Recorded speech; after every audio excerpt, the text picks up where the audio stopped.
Assalamualaikum warahmatullahi wabarakatuh. Semoga semua kebaikan terlimpah kepada kita semua. Amin ya rabbal alamin. Alkisah, seorang raja bengis dan kejam bernama Timur Leng berhasil menjajah seluruh negeri di Asia Tengah. Ia dan ribuan pasukannya tak segan-segan menghancurkan siapa saja yang berani melawannya. Desas-desus menyebar bahwa Raja Timur Leng dan pasukannya berencana untuk menyerang kota Baghdad. Kabar ini tentu membuat seluruh warga ketakutan, termasuk Abu Nawas, sebab pasukan Raja Timur Leng terkenal sadis dan kejam. Beberapa bulan kemudian terdengar kabar bahwa Raja Timur Leng beserta pasukannya akan memasuki kota Baghdad. Sebagai orang yang dihormati, Abu Nawas pun segera mengajak masyarakat untuk berkumpul di alun-alun. Ia naik ke atas mimbar dan berpidato di hadapan khalayak ramai. Wahai penduduk Baghdad, mari kita semua berdoa supaya pasukan Raja Timur ditimpa musibah seperti angin topan yang dahsyat, sehingga mereka semua binasa. Mendengar itu, semua warga yang berkumpul pun serempak mengucapkan amin dengan lantang. Dan tiba-tiba seorang pria berdiri dan bertanya, Abu Nawas, apakah Anda pernah melihat tentara Raja Timur Leng? Abu Nawas pun menjawab, belum pernah. Dan aku juga belum pernah melihatmu sebelumnya. Sepertinya kamu itu bukan orang sini. Pria itu pun tersenyum dan berkata, ya benar, aku memang bukan orang sini, karena aku adalah panglima tentara Raja Timur Leng. Sontak Abu Nawas dan seluruh warga pun terkejut. Mereka tak menyangka bahwa pasukan Raja Timur Leng sudah memasuki desa mereka. Namun dengan tenang Abu Nawas pun melanjutkan pidatonya. Penduduk Baghdad, mari kita berdoa sekali lagi, dan kali ini untuk jenazah kita sendiri. Panglima tentara Raja Timur Leng pun terheran-heran dan bertanya, kenapa berdoa untuk jenazah kalian sendiri? Dasar bodoh, orang mati itu didoakan oleh orang yang masih hidup. Abu Nawas pun tersenyum dan menjawab, ya Tuan benar, tapi bukankah kami semua akan mati diserang pasukan Tuan? Sedangkan kami tidak tahu apakah ada di antara kami yang akan selamat untuk mendoakan jenazah kami. Jadi selagi kami masih hidup, kami berdoa untuk jenazah kami sendiri, Tuan. Mendengar jawaban itu, Panglima tentara Raja Timur Leng pun tertawa terpinggal-pinggal. Karena kelucuan dan kecerdikan Abu Nawas, sang Panglima akhirnya berkata, oh, aku tidak akan menyerang desa kalian. Bahkan aku akan memberi kalian hadiah. Aku akan memberikan seekor gajah untuk kalian. Para penduduk pun lega dan berterima kasih kepada Abu Nawas. Namun permasalahan lain pun muncul. Kehadiran gajah itu justru membuat penduduk desa resah, karena hewan itu memakan banyak hasil panen mereka. Mereka pun mengadu kepada Abu Nawas. Bagaimana ini Abu Nawas? Apa yang harus kita lakukan? Kita tidak mungkin membunuh atau menjual gajah itu. Bisa-bisa Panglima Raja Timur Leng akan murka, ujar salah satu warga. Mereka semua menyalahkan Abu Nawas dan menuntutnya untuk mengembalikan hadiah tersebut. Abu Nawas pun berkata, baiklah, aku setuju, tapi dengan satu syarat. Kalian semua harus menemaniku saat menghadap Panglima tentara Raja Timur Leng. Para penduduk desa pun sepakat. Baiklah Abu Nawas, kami semua akan menemanimu. Dan keesokan harinya, Abu Nawas dan warga desa berangkat menuju perkemahan Panglima tentara Raja Timur Leng. Sesampainya di sana, mereka melihat ribuan pasukan dan ratusan tenda berdiri megah di tengah lapangan. Namun tanpa Abu Nawas sadari, penduduk desa yang menemaninya justru melarikan diri. Mereka takut akan dibunuh jika usulan Abu Nawas membuat sang Panglima marah. Yang lebih parah lagi, saat itu sang Panglima sedang dalam suasana hati yang buruk. Melihat Abu Nawas, Panglima tentara Raja Timur Leng pun membentak, mau apa kamu datang kemari? Abu Nawas yang gemetaran menjawab, Ini tentang gajah yang Tuan berikan. Memangnya kenapa? Apakah hadiahku tidak berguna? Tanya Panglima dengan wajah yang garang. Abu Nawas ketakutan. Ia menoleh ke belakang dan sadar bahwa penduduk desa telah meninggalkannya. Ia pun menjadi jengkel dan mulai memikirkan jalan keluar, sekaligus balas dendam terhadap warga desa. Dan akhirnya ia pun menemukan ide. Dengan penuh percaya diri, ia pun berkata, "Begini Tuan, saya perhatikan gajah pemberian Tuan itu terlihat sedih. Mungkin karena tidak ada pasangannya Tuan. Apakah Tuan punya gajah betina untuk dijadikan pasangannya?" Panglima tentara Raja Tibur itu pun terdiam sejenak, lalu berkata, "Oh, begitu. Baiklah, sekarang juga aku akan mengirim seekor gajah betina untuk menemani gajah itu." Abu Nawas pun tersenyum puas. Ia pun berpamitan dan pulang. Sementara di desa, para penduduk yang tadi melarikan diri menunggu dengan gelisah. Namun, mereka tak tahu bahwa bukan solusi yang Abu Nawas bawa pulang, melainkan masalah yang justru semakin besar.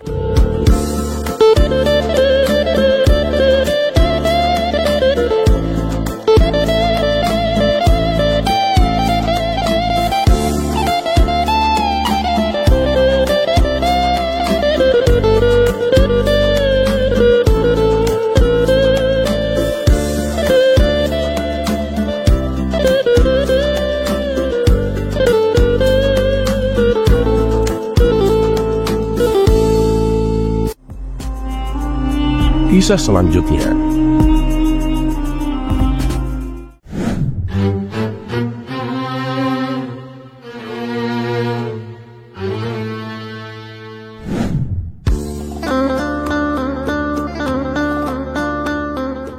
Pada suatu hari, di kota Baghdad digemparkan oleh kedatangan dua orang tamu yang mengaku ulama besar. Mereka berdua adalah Syekh Wahab dan Syekh Qadir. Dengan berpakaian jubah serba putih layaknya orang solih, mereka menyapa masyarakat kota Baghdad. Para warga pun menyambutnya penuh penghormatan. Mereka menjamu dua tamu agung itu dengan berbagai macam hidangan. Tidak berapa lama, terdengarlah suara azan. Syekh Wahab dan Syekh Qadir lalu pamit untuk menunaikan sholat. Mereka berdua pun diantar oleh warga sampai ke masjid. Sesampainya di masjid, Syekh Wahab melepaskan sepatunya dan membiarkannya di luar teras masjid. Sedangkan Syekh Qadir melepas sepatunya tapi membawanya masuk dalam masjid. Sementara Syekh Wahab dan Syekh Qadir melaksanakan sholat, terjadilah percakapan warga yang ada di situ. Coba, menurut kalian, di antara kedua orang itu, siapa yang lebih alim? Tanya salah satu dari mereka. Kalau menurut saya sih, Syekh Wahab yang lebih alim, karena membiarkan sepatunya di luar. Itu menunjukkan kalau beliau mempercayakan segala sesuatunya kepada Allah. Jawab warga yang lain. Namun ada juga warga yang berpendapat kalau Syekh Qadir lah yang lebih alim. Sebab dengan dirinya membawa sepatu ke dalam masjid, itu menunjukkan kehati-hatiannya. Kemudian salah seorang dari mereka berkata, "Lebih baik kita tanyakan langsung kepada kedua tamu kita itu. Pasti beliau-beliau ini mempunyai alasannya masing-masing." "Nah, itu benar. Itu lebih tepat," timpal lainnya. Ketika Syekh Wahab dan Syekh Qadir itu selesai sholat, mereka ditanya secara terpisah oleh kedua kelompok yang berbeda pendapat tadi. Pertama mereka menanyai Syekh Wahab, "Wahai Tuan Syekh, tadi sewaktu di masjid, kok Anda meninggalkan sepatu di luar teras masjid? Padahal Syekh Qadir membawa sepatunya masuk ke dalam." Dengan tersenyum Syekh Wahab menjawab, "Jadi alasan saya meninggalkan sepatu, karena segala sesuatu saya pasrahkan kepada Allah. Kalaupun sepatu saya dicuri orang, maka akan saya ikhlaskan dan tidak akan menganggapnya sebagai pencuri. Justru saya akan mendoakan agar sepatuku menjadi kebaikan bagi dirinya." Mendengar jawaban Syekh Wahab, masyarakat pun terkagum-kagum dengan kerendahan hatinya. Kemudian giliran Syekh Qadir yang ditanya, "Wahai Tuan Syekh, kenapa sih Anda membawa masuk sepatu ke dalam masjid? Padahal Syekh Wahab membiarkan sepatunya di luar teras masjid." Mendapat pertanyaan seperti itu, Syekh Qadir pun tersenyum. Lalu ia menjawab, "Kalau saya biarkan sepatuku di luar, saya khawatir akan menggoda seseorang untuk mencurinya. Nah, jika sampai kubiarkan itu terjadi, maka ketika sepatuku dicuri, saya juga ikut menanggung dosanya, karena saya telah ikut andil menggoda seseorang untuk mencuri. Oleh sebab itulah, saya membawa masuk sepatu ke dalam masjid," kata Syekh Qadir mencoba menjelaskan. Masyarakat kembali terkagum-kagum dengan jawaban Syekh Qadir. Mereka pun memuji kealiman dua tamu agung tersebut. Tak berapa lama kemudian datanglah Abu Nawas di tengah-tengah mereka. "Aduh, kalian semua itu gampang terlena dengan perkataan yang terkesan bijak, padahal biasa saja," kata Abu Nawas kepada warga yang berkumpul. "Maksudnya gimana, Abu Nawas? Kedua tamu itu kan memang orang alim. Mereka berdua juga bijak dalam bertutur kata," balas salah satu warga. Abu Nawas selalu menjelaskan, "Coba kalian perhatikan, antara sepatu yang dipakai Syekh Wahab dan Syekh Qadir, keduanya berbeda. Syekh Wahab membiarkan sepatunya di luar karena memang sepatunya sudah butut, dan mana mungkin ada maling yang tergoda untuk mencurinya," ujar Abu Nawas sambil menuding sepatu yang sedang dipakai Syekh Wahab. "Nah, kalau sepatu yang dipakai Syekh Qadir itu masih bagus, dan aku kira harganya juga pasti mahal.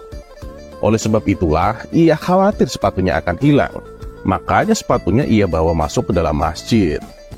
Kalian semua jangan terlena dengan seseorang yang mengaku berilmu hanya karena penampilan dan tutur katanya. Tapi kalian juga harus mengetahui sejauh mana kepandaian ilmu agamanya." Mendengar perkataan Abu Nawas itu, Syekh Wahab dan Syekh Qadir pun dibuatnya keki. Mereka berdua tahu betul siapa itu Abu Nawas. Akhirnya mereka memutuskan untuk pergi meninggalkan kota Baghdad. Terlepas apakah cerita ini adalah cerita fiksi atau kenyataan, karena hikmah adalah barang hilang seorang muslim. Di mana ia menemukannya, maka ia berhak mengambilnya.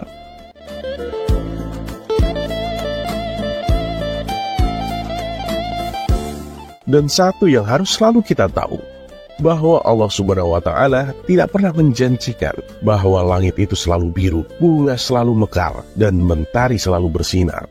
Tapi ketahuilah bahwa Dia selalu memberi pelangi di setiap badai, senyum di setiap air mata, berkah di setiap cobaan, dan jawaban di setiap doa.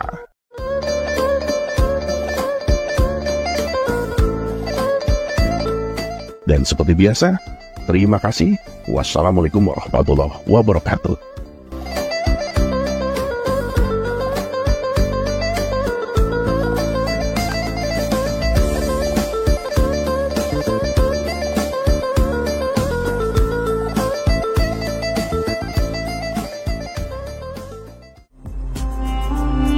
Kisah selanjutnya.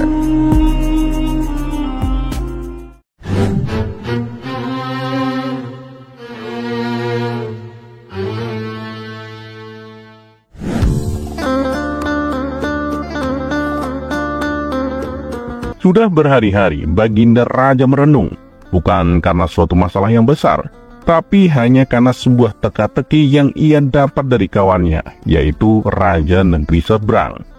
Tak ingin berlarut-larut memikirkannya, akhirnya Baginda Raja memanggil Abu Nawas untuk memecahkan teka-teki itu yang selama ini membuatnya pusing.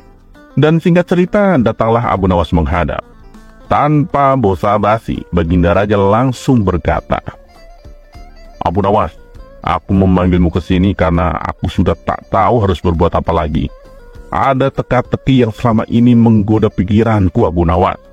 Berhari-hari sudah aku mencari jawabannya, tapi semuanya sia-sia. Nah, aku butuh kamu untuk mencari jawabannya, Abu Nawas." Abu Nawas pun membalas, "Oh, siap Paduka Yang Mulia. Langsung saja Paduka, apa teka-tekinya?" Baginda Raja lalu kembali berkata, "Aku harap kamu langsung bisa menemukan jawabannya, Abu Nawas.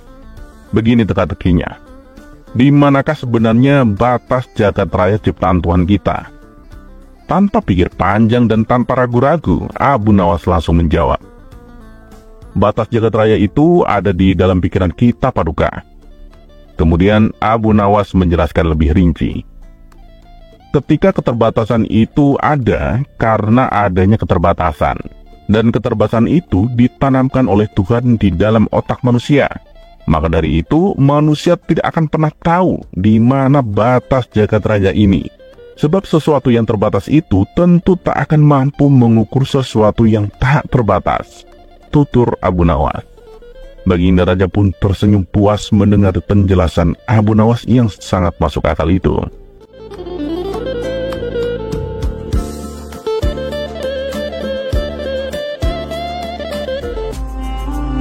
Kisah selanjutnya.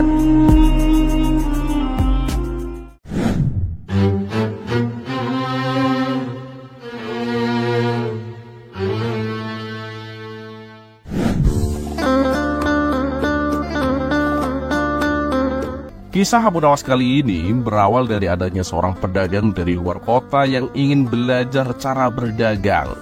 Pasalnya, setiap kali ia membuka usaha selalu saja mengalami kerugian. Kemudian, salah satu kawannya menyarankan agar ia menemui Abu Nawas. Abu Nawas? Siapa itu Abu Nawas? Dan di mana lagi alamatnya? Tanya si pedagang. Sudah, ikuti saja saranku. Dia itu menetap di kota Baghdad. Pergilah ke sana kalau kau ingin mencobainya. Tapi ingat ya, jangan tertipu oleh penampilannya. Pesan kawannya. Dan benar saja, pada keesokan harinya berangkatlah ia untuk menemui Abu Nawas. Setibanya di kota Baghdad, ia pun bertanya kepada penduduk setempat di mana rumah Abu Nawas berada. Karena Abu Nawas adalah tokoh terkenal, banyak masyarakat yang tahu dan menunjukkan alamat rumahnya. Namun tatkala ia menjumpai Abu Nawas, ia sempat ragu dan bimbang. Hal ini dikarenakan penampilan dan tingkah laku Abu Nawas yang terlihat seperti orang gila. Akan tetapi setelah ia teringat akan pesan kawannya, ia pun segera membuang jauh-jauh perasaan itu. Tuan, benarkah Anda yang bernama Abu Nawas? Tanya si pedagang. Ya, itu saya. Dan kamu siapa ya? Tanya balik Abu Nawas. Perkenalkan saya Tuan Abu. Saya pedagang dari luar kota. Tujuan saya datang kemari untuk meminta saran kepada Tuan Abu. Jawab si pedagang. Oh, silahkan. Apa yang bisa aku bantu? Tanya Abu Nawas kembali. Berilah saya saran Tuan, agar usaha saya memperoleh keuntungan yang banyak. Pinta si pedagang. Sejenak Abu Nawas terdiam. Tak lama kemudian ia pun berkata, saranku sih cuma kamu belilah kapas dan besi, dan tunggulah selama sebulan, lalu kamu jual lagi ke pasar. Setelah mendapat saran tersebut, pulanglah si pedagang. Ia lalu membeli kapas dan besi dengan jumlah yang cukup lumayan banyak. Sebulan pun berlalu, dan sesuai saran Abu Nawas, ia menjual kembali kapas dan besi yang telah ia beli sebelumnya. Tak disangka hasil penjualannya memperoleh keuntungan yang banyak. Hingga dalam waktu sekejap ia telah menjadi orang yang kaya raya. Disitulah sifat sombongnya mulai terlihat. Ia seringkali memandang rendah orang yang kekayaannya di bawah dirinya, apalagi kepada orang-orang miskin. Aku harus lebih kaya dari sekarang, agar orang-orang akan semakin menghormatiku, kata si pedagang dalam hati. Kemudian ia pun kembali menemui Abu Nawas untuk meminta saran yang kedua kalinya. Ketika ia sampai di rumahnya, Abu Nawas sedang bertingkah seperti orang gila. Bagaimana tidak, Abu Nawas memakai sepatu dengan terbalik. Hal ini membuat si pedagang tertawa terpinggal-pinggal. Hei, Abu Nawas gila, ada-ada saja tingkahmu. Oh ya Abu Nawas, aku mau bertanya, menurutmu barang apa yang harus aku beli agar keuntunganku bertambah banyak Abu Nawas? Tanya si pedagang. Ucapannya yang tidak sopan membuat Abu Nawas mengerutkan dahi. Belilah bawang dan semangka, dan tunggulah sampai sebulan, lalu kau jual lagi ke pasar, kata Abu Nawas. Pedagang itu pun kembali menuruti apa yang disarankan oleh Abu Nawas. Tapi kali ini bukan keuntungan yang didapatkan, melainkan kebangkrutan seketika. Belum juga sampai sebulan, bawang dan semangka yang dibelinya menjadi busuk dan tak bisa dijual. Padahal ia sudah membelanjakan semua uangnya untuk membeli kedua barang tersebut. Dia yang tadinya kaya raya seketika mendadak jatuh miskin. Dengan penuh kecewa dan emosi, ia kembali menemui Abu Nawas. Hei Abu Nawas, kamu telah membuatku bangkrut. Sekarang aku tak punya uang sepeser pun, kata si pedagang. Loh, kenapa bisa menjadi salahku? Ada yang salah dengan saranku? Tanya Abu Nawas. Ya, memang. Pertama kali kau memberi saran membuatku memperoleh keuntungan yang banyak. Tapi ketika saran yang kedua, Kamu membuatku bangkrut dan jatuh miskin, Abu Nawas, ujar si pedagang. Oh, itu sih salahmu sendiri. Kenapa malah menyalahkanku? Balas Abu Nawas. Ya tentu sajalah itu salahmu. Gara-gara saranmu yang kedua, hartaku menjadi ludes tak tersisa, kata si pedagang mulai emosi. Orang asing, denger ya. Bahkan namamu saja aku nggak tahu. Pertama kali kamu menyapaku, kau memanggilku dengan nama Tuan Abu. Lalu kau meminta saran dariku. Karena kamu menyapaku sebagai orang yang cerdas, maka aku memberikan saran dengan kebijaksanaanku. Tapi waktu kau meminta saran kedua kalinya, kamu menyapaku dengan panggilan Abu Nawas gila. Maka aku pun memberimu saran layaknya orang gila. Jawabanku tergantung bagaimana cara kamu bertanya. Memang salah begitu, tutur Abu Nawas. Mendengar hal itu, si pedagang pun merasa malu dan tak lagi berani menyalahkan Abu Nawas.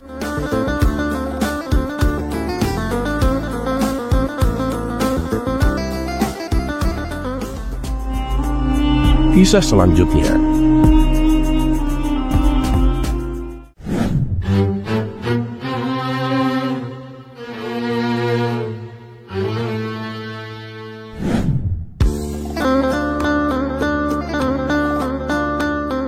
Kelucuan Abu Nawas memang seringnya tak lepas dari kehebatan Abu Jahil. Seakan-akan Abu Jahil itu adalah sebuah booster untuk lawakan Abu Nawas. Ya, walaupun setiap kali mereka berdua collab, Abu Jahil yang selalu menjadi tumbalnya. Tapi meskipun begitu, pengorbanan Abu Jahil tak sia-sia. Lawakan mereka pecah tanpa perlu banting gelas. Seperti pada kisah kali ini. Yang mana kisah ini diawali ketika Abu Nawas sedang menerima tamu dari kerajaan. Dan kebetulan juga jadwalnya untuk mengajar di majelis. Maka Abu Nawas pun meminta tolong kepada Abu Jahil untuk menggantikan dirinya mengajar murid-muridnya. Ketika sudah memasuki majelis, melihat murid-murid Abu Nawas yang berpenampilan rapi dan memakai jubah seperti ulama cilik, membuat Abu Jahil merasa minder. Pasalnya, ia tak menguasai ilmu agama. Hukum tajwid pun sampai sekarang Abu Jahil belum lulus. Merasa untuk menjaga wibawanya, Abu Jahil tak mengajarkan tentang ilmu agama. Ia memutuskan untuk mengajar cara menggambar, karena merasa ia mempunyai keahlian dalam menggambar. Kemudian Abu Jahil langsung mulai menggambar buah apel di papan tulis. "Anak-anak, ini gambar apa?" tanya Abu Jahil. Serentak anak-anak pun menjawab, "Pantat." Sontak Abu Jahil menjadi emosi. Kalian masih kecil tapi tidak punya sopan santun. Berani-beraninya berkata jorok di hadapan orang tua, kata Abu Jahil memarahi. Abu Nawas yang kebetulan menerima tamu hanya bersebelahan dengan majelisnya, ia pun mendengar kegaduhan itu. Langsung Abu Nawas mendatangi mereka. "Ada apa ini?" tanya Abu Nawas kepada Abu Jahil. "Noh, murid-muridmu gak sopan sama orang tua. Ditanya baik-baik malah ngomong jorok," jawab Abu Jahil. Abu Nawas pun merasa tak enak dengan Abu Jahil dan ia segera menasehati murid-muridnya. "Kalian kan sudah diajari adab cara menghormat orang tua. Kenapa kalian tidak menerapkannya?" tanya Abu Nawas. Suasana majelis sesaat menjadi hening. Lalu Abu Nawas menengok ke arah papan tulis. Seketika itu Abu Nawas menjadi ikut-ikutan emosi. "Bener-bener kalian ini keterlaluan. Sudah gak hormat sama orang yang lebih tua, kalian bahkan berani menggambar pantat di papan tulis. Siapa yang menggambar ini? Ayo jawab," bentak Abu Nawas. "Dia, Tuan Guru," jawab murid-muridnya sambil menunjuk arah Abu Jahil. Abu Jahil pun langsung merah, menahan malu dan langsung ngeloyor pergi dari majelis. Salah satu muridnya yang bernama Ali bertanya, "Itu pantat kok ada ekornya, Tuan Guru?" Semua seisi majelis pun tertawa terpinggal-pinggal dibuatnya, termasuk Abu Nawas sendiri, karena tak habis pikir yang menggambar adalah Abu Jahil. Beberapa hari kemudian, karena Abu Nawas masih penasaran, ketika ia bertemu dengan Abu Jahil, Abu Nawas pun menanyakan perihal gambar yang kemarin. Dan ketika Abu Jahil menjelaskan bahwa itu adalah gambar apel, Abu Nawas pun tak kuasa menahan tawanya. "Apel mana yang bentuknya kayak pantat itu, Abu Jahil?" kata Abu Nawas sambil terus tertawa. Kisah selanjutnya.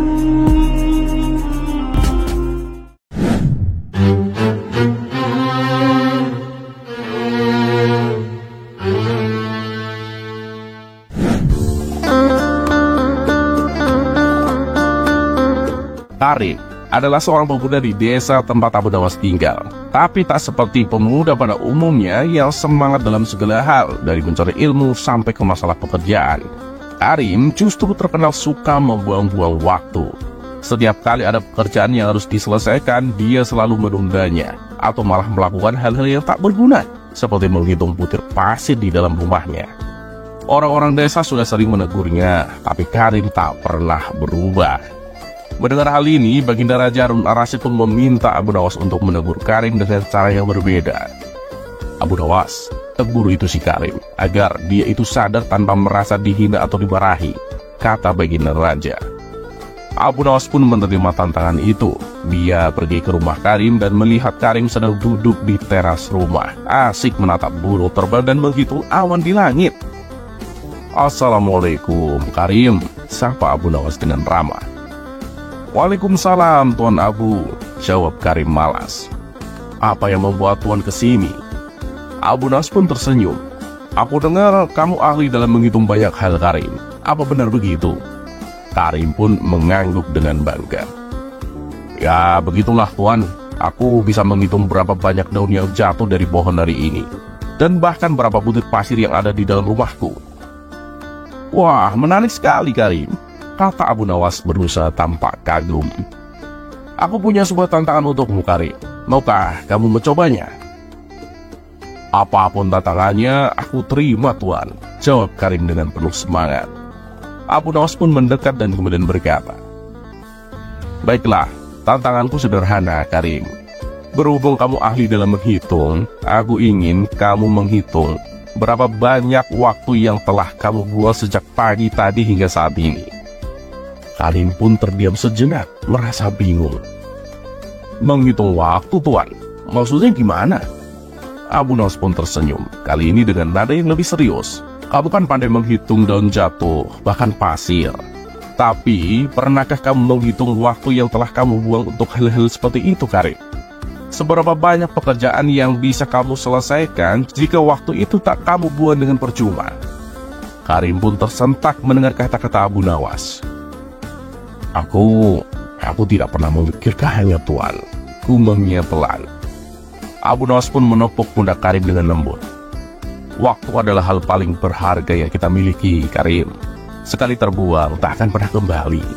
Jangan biarkan hari-harimu berlalu tanpa makna, Karim. Gunakanlah waktumu dengan bijak sebelum terlambat." Karim pun merenung. Dia baru sadar bahwa selama ini dia memang hanya menghabiskan waktunya untuk hal-hal yang tidak berguna. "Anda benar, Tuan Abu. Aku terlalu banyak membuang waktu. Mulai sekarang aku akan mencoba untuk lebih menghargai waktu, Tuan." Abu Nawas pun tersenyum puas. "Bagus, Karim. Ingat ya, menghargai waktu adalah kunci hidup yang penuh dengan manfaat." Dan sejak saat itu, Karim pun mulai berubah. Dia mulai bekerja dengan lebih giat dan tak lagi menghabiskan waktunya untuk hal-hal yang tak berguna. Orang-orang desa pun heran melihat perubahan Karim, dan semuanya berkat teguran halus dari Abu Nawas.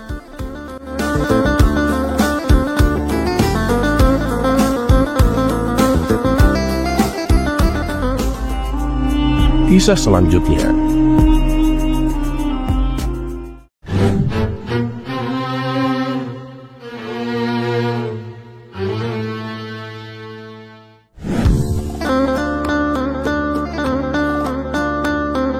Dikisahkan Baginda Raja mengadakan suatu pertemuan di istana. Dalam pertemuan tersebut, dia mengundang tokoh-tokoh penting. Di antaranya adalah para sastrawan, para penyair, dan beberapa tokoh penting lainnya. Tak lupa, Abu Nawas juga ikut serta diundang. Ketika pertemuan dimulai, Baginda Raja meminta setiap tamu untuk menyajikan puisi atau cerita pendek yang menghibur. Para penyair mulai membacakan puisinya yang berisikan pujian kepada Baginda Raja. Begitu juga para sastrawan, mereka membuat untaian kalimat pujian yang ditujukan kepada rajanya itu. Ketika giliran Abu Nawas tiba, ia berdiri di depan banyak orang dengan memasang wajah serius. Untuk sesaat Abu Nawas terdiam, membuat semua mata tertuju kepadanya. Tidak seperti tamu-tamu undangan lainnya, ia membacakan sebuah syair pujian. Abu Nawas justru bercerita tentang kucing dan tikus. Jadi suatu hari, seekor kucing mengejar tikus di sekitar istana Baginda Raja yang megah. Tikus itu lari ke sana kemari, dan akhirnya masuk ke ruangan Baginda Raja, di mana tempat itu terdapat harta karun yang tersembunyi. Kucing itu lalu mengikuti tikus tersebut dan ia pun menemukan harta karun yang luar biasa. Baru beberapa kalimat diucapkan, Abu Nawas sengaja kembali terdiam.